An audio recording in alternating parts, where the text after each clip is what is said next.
오늘 말씀은 상당히 귀중한 내용을 담고 있습니다. 이 세상에 종교들이 많은데 대부분의 종교는 사실은 내세에 대한 그런 약속이나 이런 것들이 없는 종교가 참 많습니다. 대표적인 게 유교죠. 유교를 종교라고 부르지 않는 이유는 그 내용 가운데에 내세관이 없기 때문에 그렇습니다. 그렇지만 이제 유교를 믿는 사람들이 있어요. 그래서 성균관이나 이런 사람들은 그래서 강조하는 게 제사를 강조하죠. 조상들에게 제사를 지내라. 근데 내세가 없는데 조상들에게 제사를 지내는 것도 좀 서로 모순되는 그런 내용인 것 같습니다. 잘 아는 불교도 사실은 내세관이 불분명합니다. 환생에 대한 믿음도 있는데 그 환생에 대한 그 내용은 사실은 힌두교에서 가져온 겁니다. 그리고 극락에 대한 또 얘기가 있는데 그거는 우리 한국에 있는 민속 신앙 가운데서 그 내용을 이렇게 가져간 것이고요. 열반이라는 말 들어보셨죠? 근데 열반은 천국도 아니고 내세도 아닙니다. 그냥 없어지기 때문에 불교는 사실은 특별한 내세관이 없어요. 여러분, 불교를 하면 가장 먼저 떠오르는 어떤 말이 뭐가 있습니까? 나무아미타불 말고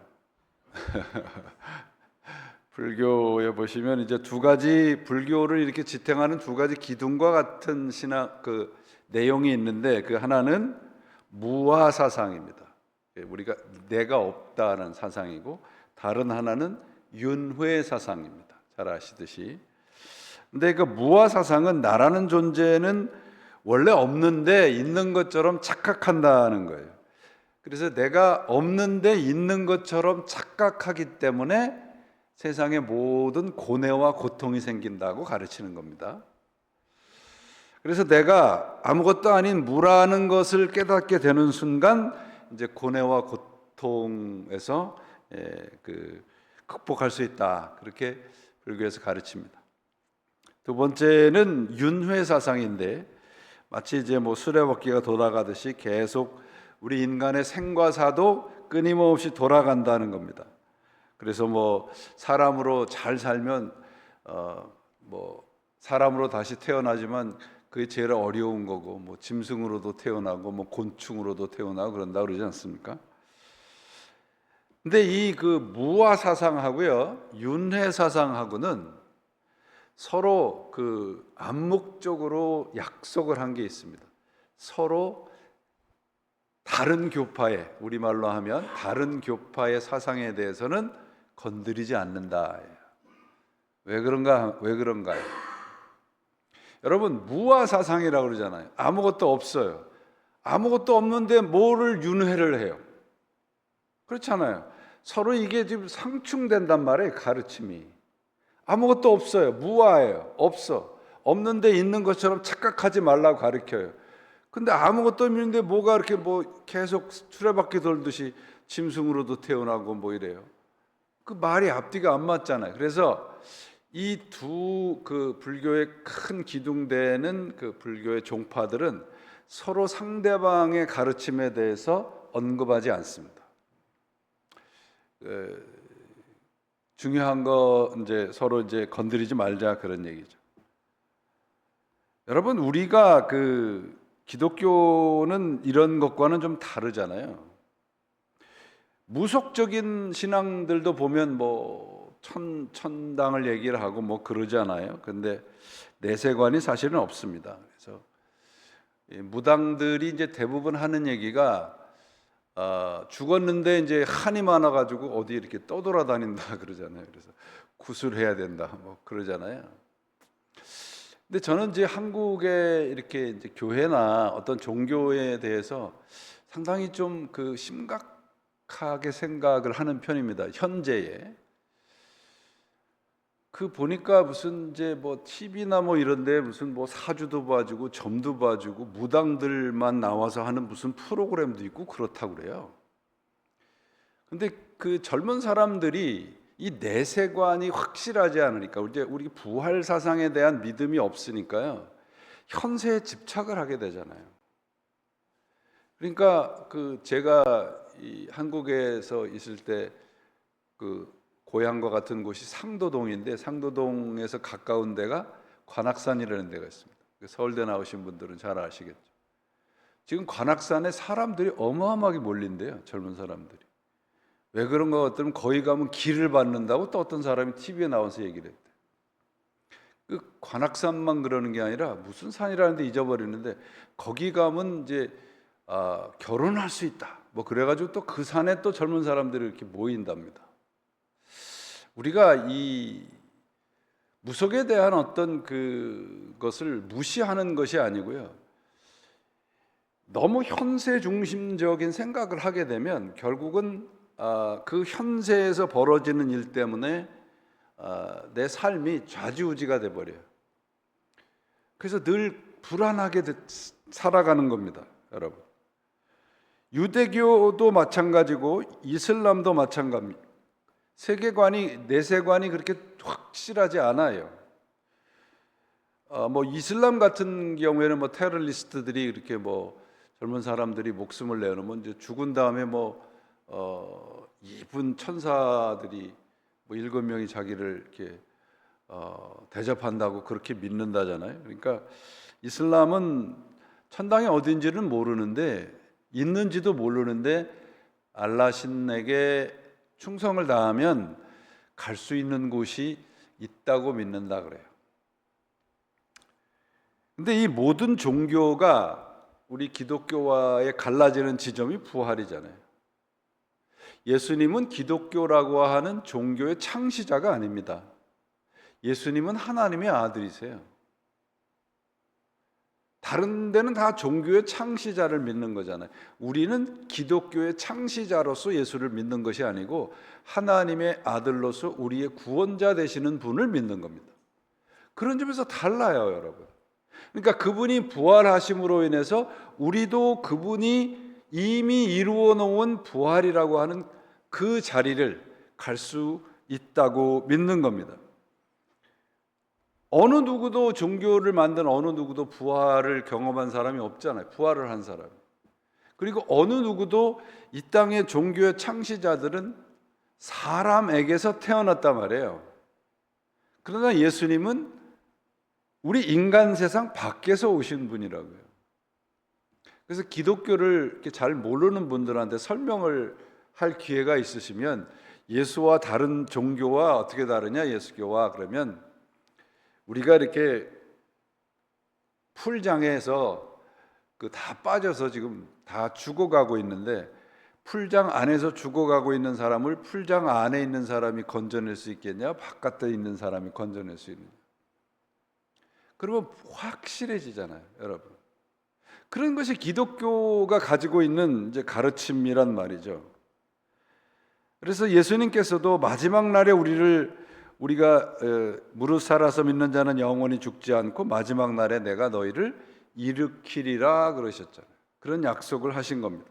그러니까 영혼 불멸성이 아니에요. 여러분, 부활은 죽은 다음에 죽음 이후가 이렇게 계속 연결되는 것이 아닙니다. 똑같은 세상이. 똑같은 세상인데 조금 나은 세상이 계속되는 것이 아니고요, 전혀 다른 세상입니다. 그래서 우리가 하와이 가면 뭐라 그래요? 1000당은 아니어도 900당은 된다더라 그러잖아요. 그 왜 그런가 하면, 천당이라는 개념이 우리가 사는 데보다는 조금 더 나은, 조금 업그레이드 된 세상이라고 우리가 생각을 한단 말이죠. 그게 사실은 어떻게 보면 우리가 하나님을 우리가 생각하는 우리의 사상과 우리의 생각 안에다가 집어넣어서 만든 생각입니다. 오늘 이제 제가 그런 말씀을 드리려고 하는 겁니다. 여기에 이제 계속해서 예수님의 권위에 대해서 이제 도전이 오잖아요, 지금. 그 권위에 대해서 이제 뭐 대사장들, 서기관들, 그 다음에 이제 뭐 바리새인들이 와서 또 예수님의 세금 문제를 또 통해서 함정에 빠뜨리려고 하고, 오늘은 사두개인이 등장을 합니다. 사두개인은 그 당시에 상류 귀족 계급에 해당하는 사람들이었습니다. 성전의 모든 일들을 다 담당을 했고 정치적으로는 로마와 굉장히 가까웠습니다. 이 사두개파는 제사장들의 이익 집단이에요. 바리새인들은 그 바리새인이라고 하는 그 그룹은 잘 아시듯이 바리새어하고 사두개파가 있잖아요. 바리새인들은 평신도 신앙운동이었습니다. 근데 사두개파는 제사장들의 이익 집단이에요. 서로가 뭐 비슷한 이 생각을 가지고 있었지만 이 사두개파는 부활을 믿지 않았습니다. 사두개파는 오직 모세 오경만이 성경이라고 믿어요. 그래서 부활도 안 믿고 천사도 안 믿고 영적인 존재에 대한 그것을 믿지 않습니다. 그래서 이 부활에 대해서 이제 사두개파가 찾아와서 예수님에게 묻는 것은 부활 그따위를 어떻게 믿을 수 있느냐, 그런 거를 조롱을 하는 거예요. 그래서 이제 이들이 들고 나온 게 참 기가 막히잖아요. 7사람이 한 여자하고 결혼을 했는데, 이게 이제 신명기 25장에 보면 그 레비레이트 메리지라고 해요. 레비레이트 메리지, 말이 어려운데 계대 결혼법이래. 그 계자가 이을 계자, 대는 대신할 대자입니다. 그 레비에르라고 하는 그 라틴어가 뭐냐면 남편의 형제를 지칭하는 말이에요.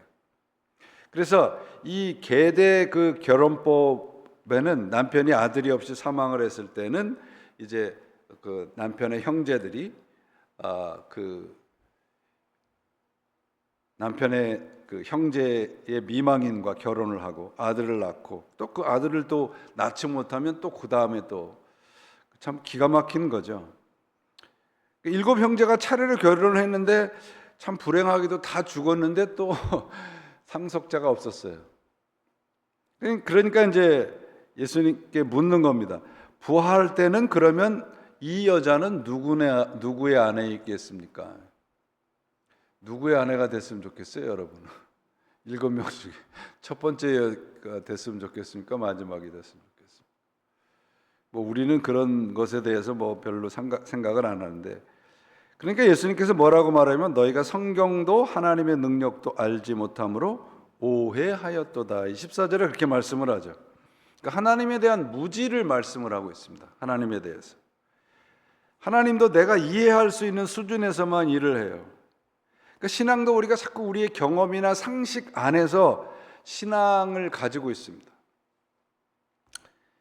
그 낚시를 좋아하는 사람이 있었는데 이 낚시를 할 때 언제나 오른손에는 그 10인치, 10인치 되는 자를 이렇게 가지고 있었대요.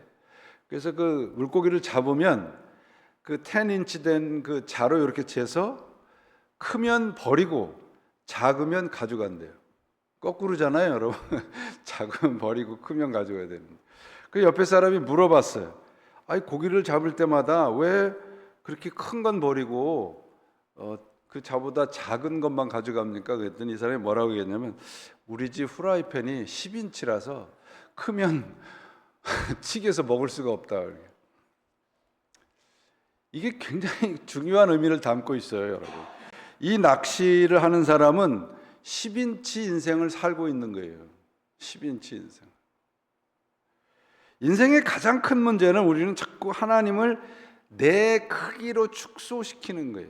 내 크기로. 우리가 하나님을 이해하려고 하지만 하나님은 이해의 대상이 아니고 경배의 대상입니다. 부활은 인간의 논리로 설명되는 사건이 아니에요. 사두개인들이 신앙이 없었던 것이 아닙니다. 제사장 그룹이라고 그랬잖아요. 이 사람들이 굉장히 종교적이고 성경도 알고 있었고 성전에서 예배를 드렸습니다. 근데 하나님의 능력은 알지 못해요. 그래서 이렇게 믿는 이들이 믿는 이런 신을 뭐라고 하냐면 그 domesticate God이라고 그래요. 그러니까 길들여진 하나님이에요. 그 많은 분들이 하나님을 집에서 키우는 반려동물처럼 믿는 사람들이 있어. 말 잘 들어야 되고 내 뜻대로 잘해야 되고. 많은 분들이 이렇게 그 반려동물 이렇게 그 강아지나 고양이나 뭐 키우는데, 제가 참 아침에 이렇게 여기서는 이제 동네가 타운이 이렇게 동네가 걸을 수가 잘 없게 돼 있어요, 요 근처는. 근데 예전에 살던 데는 이렇게 나가면 바로 이제 동네 길을 걸을 수 있었는데, 비가 오나 눈이 오나 충성대에 나와서 걷는 분들은 반려동물을 키우는 사람들밖에 없어요. 우리가 눈 오고 비 오면 안 나간다고요, 그렇잖아요, 여러분. 근데 나가 보면 반려동물을 키우는 사람들은 나가요. 왜 그래요? 말 잘 듣거든요. 저도 우리 아들 녀석이, 아들 내외가 이렇게 어디 갈 때 이렇게 키우던 강아지 집에다 놓고 가서 며칠 있다가 가면 굉장히 허전하더라고요. 보고 싶고 막 그래요. 왜 그럴까요, 여러분? 그 동물들은 얼마나 우리 말들을 잘 듣고, 가면 밖에 나갔다 들어오면 반겨주고. 어떤 부인은 그래서 강아지가 전생에 자기 남편 아내였을 것이다, 그렇게 얘기를 했던 분도 있다. 자, 여러분, 이게 하나님을 믿는다 하는데 우리가 자꾸 우리 상식과 우리의 경험과 우리의 생각의 크기 가운데 이렇게 domesticate, 길들이려고 한단 말이에요. 사두개인들이 그랬거든요. 그러니까 부활하면 결혼 관계가 어떻게 되느냐, 이들은 이제 이런 질문은 어떤 핵심되는 내용이 있는 게 아니라 논쟁을 하기 위한 거거든요. 그러니까 죽은 사람이 다시 살아나는가? 그러면 죽은 사람이 다시 살아난다 그러면 이 7명과 결혼한 이 여자는 누구의 아내인가? 여러분, 이 사두개인들이 오해한 게 뭐냐면, 부활 이후의 삶을 현재 세상의 연장선이라고 생각을 한 거예요. 그래서 결혼 문제를 말합니다. 그러니까 예수님께서도 장가 가지 아니하고 시집도 가지 아니한다, 그렇게 말씀을 하고 있잖아요. 그러니까 어떤 분들은 또 이 본문을 가지고 예수님께서 독신주의를 이렇게 주장하셨다, 그렇게 얘기하는 분들, 그렇지 않습니다. 그러니까 장가도 가지 아니하고 시집도 가지 않는다, 이게 결혼을 부정한 게 아니라 하나님의 나라는, 부활의 나라는 전혀 다른 차원의 현실이라는 걸 우리들에게 가르쳐주고 있는 거예요. 우리가 살고 있는 이 현재의 세상과 이렇게 그저 연결된 연장선상이 아니라 말이에요. 부활이라는 것은 전혀 다른 겁니다.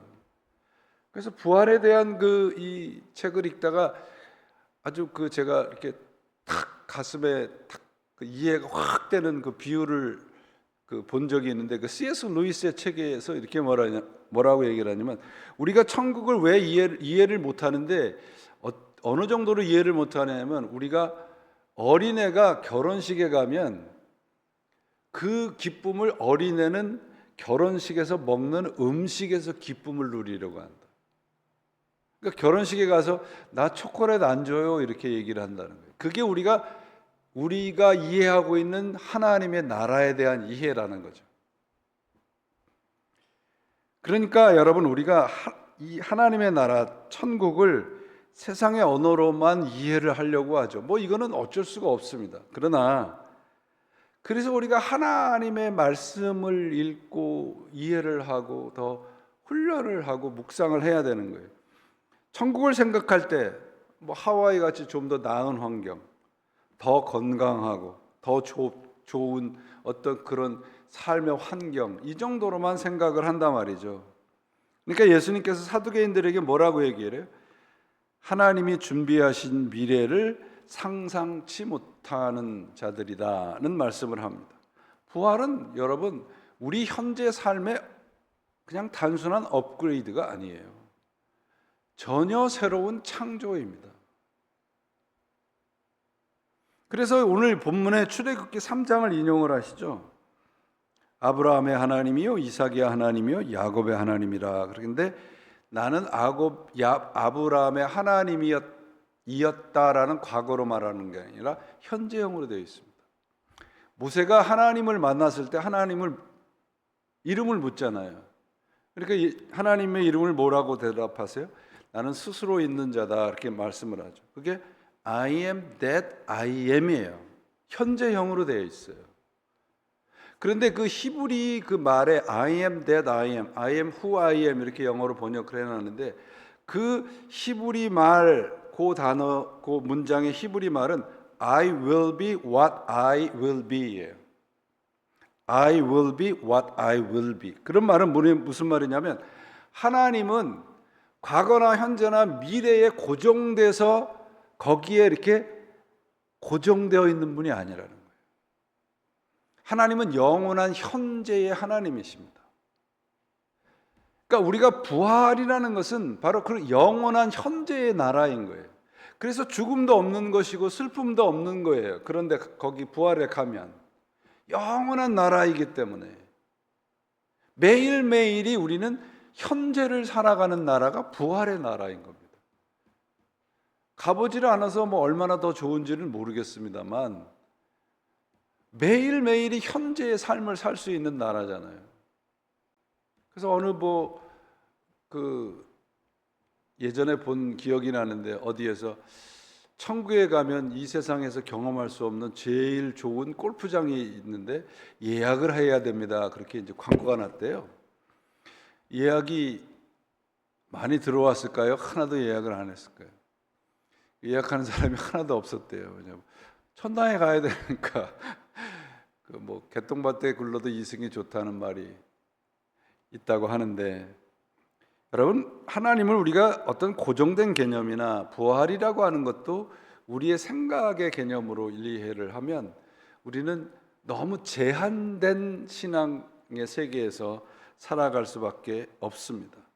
그러니까 모세가 하나님에게 물었을 때 I am that I am이라고 하는 것은 하나님 자신에 대한 존재에 대한 말씀이 아니라 지금도 너와 함께 있고 영원히 너와 함께 있는 존재가 바로 나다라고 말씀하시는 거예요. 그래서 예수님께서 이 땅에 오셨을 때 뭐라고 말씀하셨어요? 예수님 이름을 내가 임마누엘이라고 하잖아요. 임마누엘, 영원히 있는 거예요. 하나님의 이름의 정의는, 그래서 하나님의 이름은 어떤 데피니션이 아니고 프로미스예요. 하나님의 이름 가운데 하나님의 약속이 담겨져 있어요. 임마누엘이라고 하는 건 하나님이 이런 분이라고 하는 데피니션이 아니라 하나님이 어떤 분이신가라고 하는 데피니션이기보다는 약속이에요. 내가 너와 영원히 함께 있겠다. 그게 신앙인 겁니다. 하나님은, 우리가 신앙은 어떤 과거를 추억하는 것이 아니듯이 하나님은 과거의 추억 속에 계시는 분이 아니라 우리 지금도 여기 우리와 함께 살아계시고 영원한 현재 가운데서 우리와 함께 계시는 분이십니다. 그것이 부활신앙이에요, 여러분. 그러니까 영원히 살아계시는 분이 나와 영원히 존재한다 그러면 우리가 이 땅에서 만나는 수많은 상황과 환경에 우리가 좌지우지되지 않을 수 있다는 거죠. 그러니까 이 신앙의 선조들이 그 신앙을 사수하려고 순교를 마다하지 않은 겁니다. 하나님은 지금도 살아계신가? 그 말씀인 거예요. 하나님은 아브라함의 하나님이요 이삭의 하나님이요 야곱의 하나님이다라는 말은 하나님은 지금도 살아계신 분이다 말이에요. 부활신앙은 미래의 사건이 아니라 우리 현재의 삶의 방식을 가르쳐 주는 겁니다. 단순히 죽은 후에 일어날 사건이 아니라 지금 우리는 하나님의 나라 백성으로 살고 있느냐 하는 겁니다. 그래서 절망 속에 빠지고 실패를 우리가 경험을 하더라도 우리는 다시 일어날 수 있습니다. 왜? 그 안에 하나님의 생명이 담겨져 있기 때문에. 우리의 실패와 넘어짐에 하나님의 생명이 약속이 담겨져 있는 거예요. 그게 부활신앙인 겁니다. 부활은 여러분, 내가 죽은 다음에 다른 나라에 간다라고 하는 어떤 교리적인 선언이 아니라 우리와 함께 살아가는 하나님의 약속이에요. 오늘도 내일도 영원히 함께 있겠다라고 해요. 그래서 여러분, 부활장이 어디에 있습니까? 부활에 대한 내용이 아주 함축되어 있는 데가 그냥 성경이라고만 말씀하시면 안 됩니다. 고린도전서 15장이죠. 부활장. 고린도전서 15장입니다. 거기 보시면 42절 43절에 물론 전체가 다 부활에 대한 내용이지만 이런 말씀이 있어요. 썩을 것을 심고 썩지 아니할 것으로 다시 살아나며 욕된 것으로 심고 영광스러운 것으로 다시 살아나며 약한 것으로 심고 강한 것으로 다시 살아난다.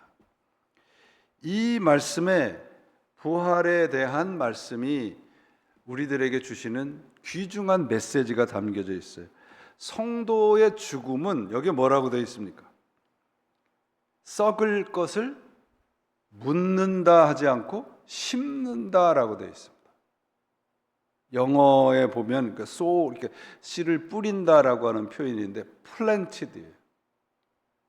썩을 것을 심어요. 그 심는다는 얘기는 그것이 죽기를 바라는 것이 아니고 어떻게 해요? 살아나는 거예요. 그러니까 성도의 죽음은 묻는다라고 표현하지 아니하고 심는다라고 표현하는 겁니다. 죽음은 끝이 아닌 거예요. 무덤이 종착역이 아니라 우리가 죽은 그 자리가 어떻게 해요? 하나님의 것에 씨앗이 뿌려지는 하나님의 밭인 거예요. 우리의 죽음이 다시 일어나는. 그러므로 여러분, 우리 그리스도인의 장례는 사실은 어떤 의미에서는 굉장히 힘들고 절망적이고 슬프잖아요. 그러나 어떤 의미에서는 하나님 나라의 그 소망, 하나님 나라의 믿음을 플랜티드, 파종하는 거예요. 심어주면 다시 난단 말이에요. 열매가 맺혀진단 말이죠. 그게 부활신앙입니다. 여러분, 썩을 것을 묻는 것이 아니라 심어요.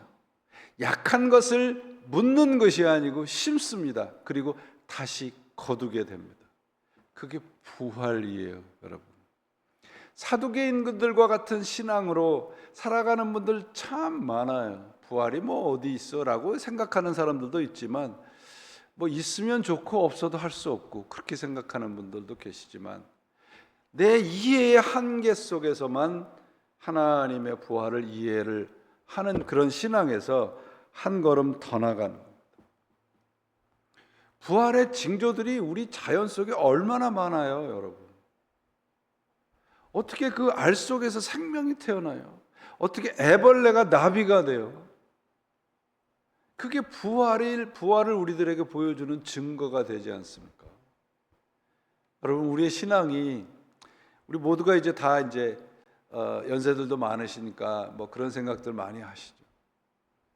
그래서 제가 연세 드신 분들한테 그런 말씀을 하세요. 무덤을 사지 마시고 밭을 사십시오. 그래요. 무덤을 사지 말고 밭을 사십시오. 거기에는 열매가 맺혀지니까 그 밭은 뭐예요? 우리 인생이에요, 여러분. 우리 인생. 그리스도와 함께 살아가는 인생의 파종의 시기입니다, 우리는. 그 파종을 하는 사람은 하나님의 나라 백성으로 하나님께서 거두고 가십니다. 그게 부활입니다. 우리의 인생이 그런 인생들이 되시기를 바라고요. 부활의 소망이 매일매일 깊어지시면 결국은 하나님께서 우리들에게 약속하신 부활의 약속을 우리 모두가 경험할 수 있을 것으로 믿습니다. 그런 믿음으로 살아가시는 여러분들이 되셔서 오늘 하나님의 나라의 것을 심고 하나님의 나라의 것을 거두는 오늘과 우리의 남은 일생들이 되시기를 주님의 이름으로 축원을 드립니다. 기도하시겠습니다. 하나님, 감사합니다. 저희들이 하나님에 대해서만 알고 하나님을 경험하지 못하고 살아가는 것은 아닌가. 오늘도 말씀을 통해서 저희들의 신앙을 돌아봅니다. 부활에 대한 것은 너무도 많이 아는데 부활의 약속은 우리들이 너무도 알지도 믿지도 못하는 것은 아닌가 두려운 마음으로 주의 말씀을 받습니다. 부활의 사람으로 살아가게 하셔서 언제나 마지막 날 부활의 그 아침에 주님 앞에 서는 그날까지 주의 백성으로 살아가기에 힘쓰고 애쓰는 저희들이 되게 하시고, 약속하셔서 주 안에서 한 모든 수고는 헛되지 않는다는 그 약속의 말씀 꼭 붙잡고 살아가는 저희가 되게 도와주옵소서. 예수 그리스도의 이름으로 기도합니다. 아멘.